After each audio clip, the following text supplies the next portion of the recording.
Good day, madam. Pasok po. Go. May promo kami. Tuloy Tara. po kayo, tara ho. Ano po ba yun? Magbabaka sakali lang po sana kami. Kilala niyo po ba itong babaeng nasa litrato? May nakapagsabi po kasi na dito siya huling nakita. Teka, patingin. Teka, ate, parang pamilyar. Di ba si Janine to? Ate siya yan. Hindi mo mabuti. Ate si Janine yan. Confirm. Diba? Yung mata pobre sa akin, nagsampa sa akin ng kaso eh. Hindi rin nanakit sa'yo, di ba? Correct. Ate siya yan. Hindi pwede magkamali. Saan po kaya siya ngayon? Kailangan namin siya makausap. Saan ba ang bahay niya? Puntahan na natin. Taga, ano ba Ay, salamat. Natuntun din natin si Janine.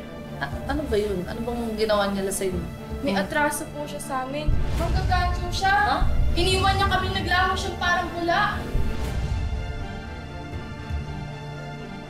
Scammer yan! Nagpasimula siya ng paluwagan sa lugar namin. Pero ang walang hiya, ibinulsa niya ang pera namin lahat. Kami na dapat ang susweldo. Makakakuha ng pera. Pero hindi namin po siya makikilap. Please naman po, tulungan niyo kami.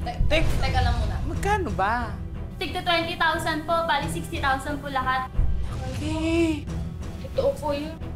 Hindi po na dyan na yan. Scammer pala. Diba? Taas-taas ng tingin sa sarili kung makapangmaliit sa atin. Ayop na yan. Correct. Kaya naman pala napakayabang nun.